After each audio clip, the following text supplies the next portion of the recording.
वैदिक क्लासेज में आप सबका हार्दिक स्वागत है। दोस्तों, वर्ण रचना का आज तीसरा पार्ट चलेगा। अपने पिछले पार्ट में पढ़ा था, अपने उच्चारण स्थान के आधार पर कंप्लीट कर लिया था। आज चलेगा अपने वायु संवेग के आधार पर। दोस्तों, वायु संवेग आधार पर, वायु संवेग किसको बोलते हैं? पहले तो वायु संवेग के मतलब अपनी श्वास के बारे में बात हो रही है यहाँ पे। तो इसको कितने भागों में बांटा गया है? इसको दो भागों में बांटा गया है। पहला है अल्प प्राण और दूसरा है महाप्राण। तो अल्प प्राण का मतलब इसका शब्द में ही इसका अर्थ हो रहा है अल्प प्राण। अल्प प्राण का मतलब थोड़ी हवा या थोड़ी श्वास, कम श्वास। और महाप्राण का मतलब अधिक श्वास या अधिक हवा। तो इसका अर्थ समझेंगे अपन। अल्प प्राण का अर्थ होता है थोड़ी या थोड़ी हवा। इस प्रकार अल्प प्राण शब्द का अर्थ हुआ थोड़ी हवा, अर्थात जिन वर्णों के उच्चारण में वायु धीरे से ली अथवा छोड़ी जाए उसको अल्प प्राण वर्ण कहते हैं। उसको क्या बोलेंगे? अल्प प्राण वर्ण कहते हैं। ठीक है दोस्तों। अल्प प्राण ध्वनियां निम्नलिखित है। कौन कौन सी है अल्प प्राण ध्वनियां? प्रत्येक वर्ण का पहला, तीसरा और पांचवा वर्ण अल्प प्राण है। प्रत्येक वर्ण का पहला, तीसरा और पांचवा वर्ण अल्प प्राण है। जैसे अपने व्यंजन है, स्वर की तो बात ही नहीं चलेगी इसमें। स्वर तो अपने आते नहीं है वायु प्राण में। वायु संवेग के आधार पर स्वरों की कोई भी बात नहीं होगी, व्यंजन की बात होती है इसमें।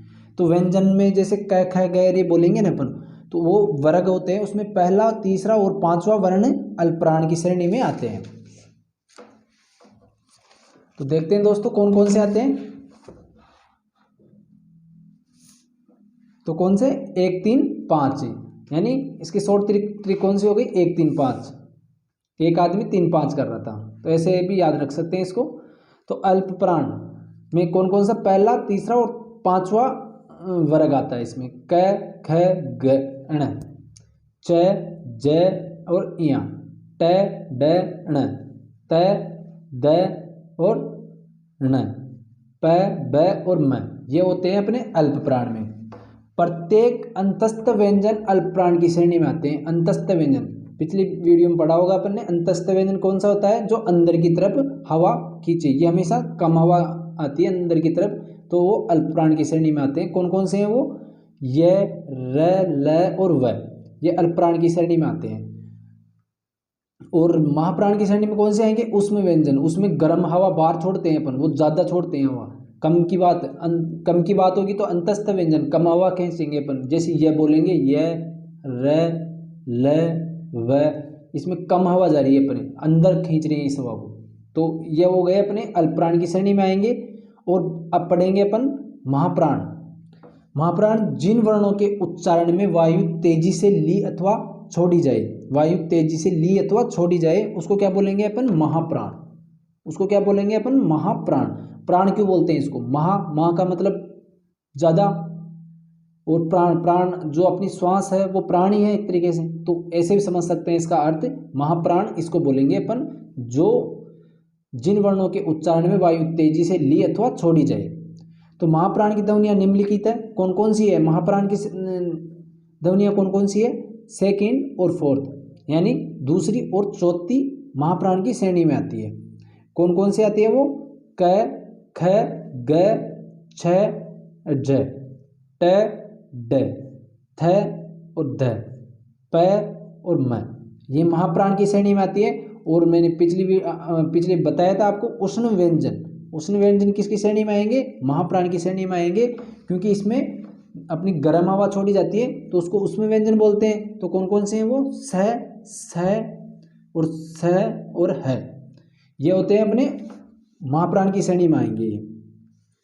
और प्रत्येक स्वर न तो अल्प प्राण और न ही महाप्राण है। स्वर तो बिल्कुल आएंगे नहीं इसमें, व्यंजन की बात होती है अपने इसमें महाप्राण और अल्प प्राण में। तो ये हो गया अपने अल्प प्राण और महाप्राण के बारे में पूरी डिटेल से जानकारी ले ली अपन ने। अब बात करेंगे अपन तारत्वा के आधार पर। अब तारत्वा के आधार पर, यानी तारत्वा का अर्थ क्या होगा? तारत्वा का अर्थ मतलब जिसकी तारत्वा अधिक होगी या अच्छी होगी तो उसकी आवाज़ मधुर निकलेगी, और जिसकी तारत्वा का खराब हो रही है तो उसकी आवाज़ मतलब मोटी या खराब आवाज़ सुनाई देती है अपन को, वो तारत्वा होता है। इसके तारत्व के आधार पर होता है। तो तारत्व के आधार पर वर्णों के कितने भेद होंगे अपने? 2 भेद होंगे। कितने भेद होंगे अपने? दो भेद होंगे, तारत्वा के आधार पर कितने भेद होंगे? दो। एक तो घोष या संघोष वर्ण और एक अघोष वर्ण, ये हो गए अपने दो भेद, यानी दो प्रकार हो गए। तारत्वा के आधार पर कितने प्रकार हो गए? दो प्रकार हो गए। तो घोष या संघोष वर्ण के बारे में जानकारी लेंगे। तो जिन वर्णों के उच्चारण में तारत्व या परकम्म पैदा होता है उसे क्या बोलेंगे अपन? घोष वर्ण बोलेंगे। जिस वर्ण के उच्चारण करेंगे, जिस वर्ण को अपन बोलेंगे उसमें तारत्व या परकम्म पैदा होता है उसको घोष वर्ण बोलेंगे। और घोष वर्ण बोलेंगे प्रत्येक वर्ग का तीसरा, चौथा और पांचवा वर्ण घोष वर्ण की श्रेणी में आता है। प्रत्येक वर्ण का कौन कौन सा आएगा अपना? तीसरा, चौथा और पांचवा वर्ण घोष की श्रेणी में आता है। जैसे घोष या संघोष की श्रेणी में आता है, जैसे ग, घ और ण, ज, झ और ञ, ड, ड और ण, ध, ध और न, ब, भ और म, ये घोष श्रेणी की श्रेणी में आते हैं। तो प्रत्येक अंतस्थ व्यंजन है को छोड़कर घोष श्रेणी घोष वर्ण है। प्रत्येक अंतस्थ व्यंजन कौन से हैं? घोष वर्ण है। और एक है भी है, इसमें है भी जोड़ेंगे, यानी य, र, ल और व और है, ये किसकी श्रेणी में आएंगे? ये घोष की श्रेणी में या संघोष की श्रेणी में आएंगे। और अघोष वर्ण कौन से होंगे? जिस वर्णों के उच्चारण में तारत्व या परकम्म पैदा न हो उसको क्या बोलेंगे अपन? अघोष वर्ण बोलेंगे। जिस वर्णों के उच्चारण में तारत्व या परकम्म यानी बोलने में परकम्म यानी ध्वनि जो कंपन करती है वो पैदा ना हो तो उसको क्या बोलेंगे अपन? अघोष वर्ण बोलेंगे। प्रत्येक वर्ग का पहला और दूसरा वर्ण अघोष की श्रेणी में आता है। प्रत्येक वर्ग का कौन कौन सा? पहला और दूसरा वर्ण अघोष की श्रेणी में आता है। और पिछली में संघोष की श्रेणी में तीसरा और चौथा और पांचवा आएगा, और इसमें पहला और दूसरा आएगा। यानी ये श्रेणी वाई है। उसमें जो अल्पप्राण और महाप्राण पढ़े थे उसमें कौन कौन सा था? यानी 1, 3, 5 और बाकी का अघोष में था। और इसमें लास्ट का पहले है और पहले का लास्ट में है। तो ये हो गया अपना कौन कौन सा हो गया अघोष की श्रेणी में? क, ख, च, छ, ट, ढ, त, थ, प और फ, ये हो गया अपने अघोष की श्रेणी में। प्रत्येक उष्ण व्यंजन ह को छोड़कर स, श और श अघोष श्रेणी में आएंगे, अघोष वर्ण की श्रेणी में आएंगे।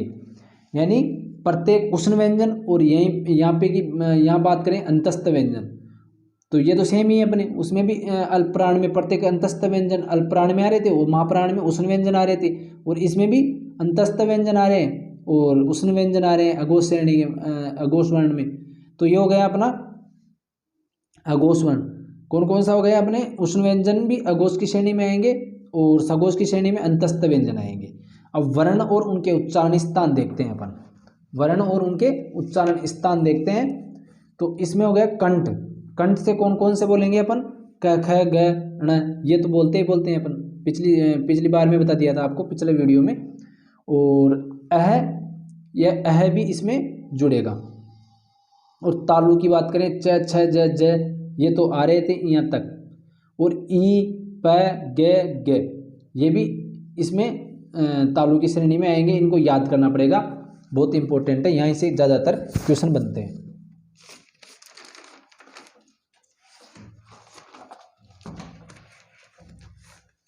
अब बात करें अपने मुर्दा श्रेणी में। मुर्दा श्रेणी में कौन कौन से आएंगे? ट, ठ, ड, ड, ये तो सब आ रहे हैं मुर्दा श्रेणी में। और री और र और षटकोण का भी इसमें जुड़ेगा मुर्दा श्रेणी में, क्योंकि इसमें भी जीभ का प्रयोग हो रहा है, इसलिए ये भी चीज़ इसमें जुड़ेगा।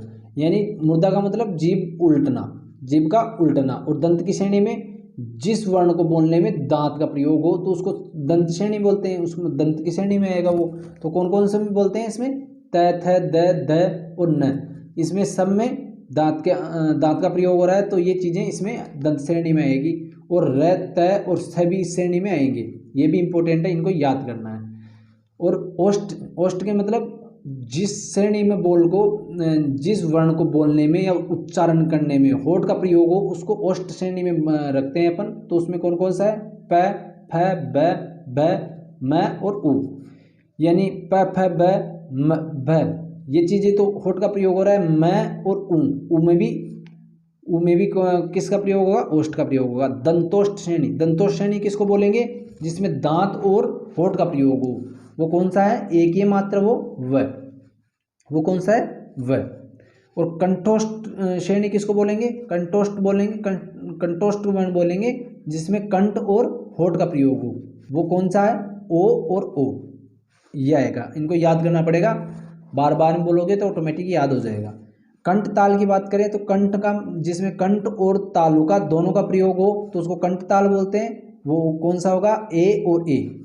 और कंठ मुर्दा की बात करें जिसमें कंठ और जीभ दोनों का प्रयोग हो तो वो कौन सा है, क्ष अक्षर है, ये भी एक ही है। और दंत मुर्दा की बात करें जिसमें दांत और जीभ दोनों का प्रयोग हो, त्रे, वो कौन सा है, वर्ण त्रे वर्ण है। और तालु मुर्दा की बात करें जिसमें तालु और मुर्दा दोनों का प्रयोग हो तो उसमें श्रेण की श्रेणी में आएगा। नासिके वर्ण में तो जानते हो आप, जिसमें ध्वनि नाक से निकले उसको क्या बोलेंगे, नासिके वर्ण। तो नासिके वर्ण में ण, या, ण, न और म, ये नासिके वर्ण की श्रेणी में आएंगे। ये सब इंपॉर्टेंट है, इनको याद करना है अच्छे से, 2-3 बार रिवाइज करोगे तो ऑटोमेटिकली याद हो जाएगा। वर्ण रचना से संबंधित महत्वपूर्ण प्रश्न भी देख लेते हैं कौन कौन से आएंगे, फिर अपना वर्ण रचना खत्म हो जाएगा। तो हिंदी में काकल्य वर्ण, यानी हिंदी में काकल्य वर्ण स्वर यंत्रमुखी वर्ण केवल एक है, वो है को क्या बोलेंगे, काकल्य वर्ण, है को क्या बोलते हैं, काकल्य वर्ण या स्वर यंत्रमुखी वर्ण बोलते हैं इसको। और हिंदी में वत्सले वर्ण कितने होते हैं, हिंदी में 4 होते हैं। वत्सले वर्ण कितने होंगे, 4, र, ल, ज, स।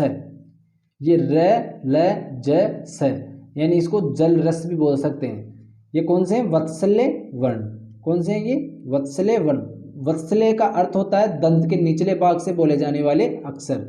वत्सले का अर्थ क्या होगा, दंत के निचले भाग से बोले जाने वाला अक्षर या वर्ण।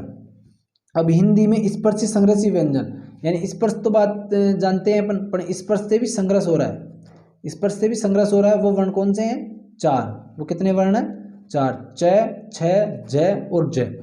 ये हो गए अपने स्पर्श से संग्रसी व्यंजन। हिंदी में संग्रसी वर्ण कितने होते हैं, हिंदी में संग्रसी वर्ण होते हैं 3। कौन कौन से होते हैं वो, श, श और श। हिंदी में अर्धविवर्त वर्ण कितने होंगे, 3। हिंदी में अर्धविवर्त वर्ण कितने होंगे, 3, ए, ओ और ओ।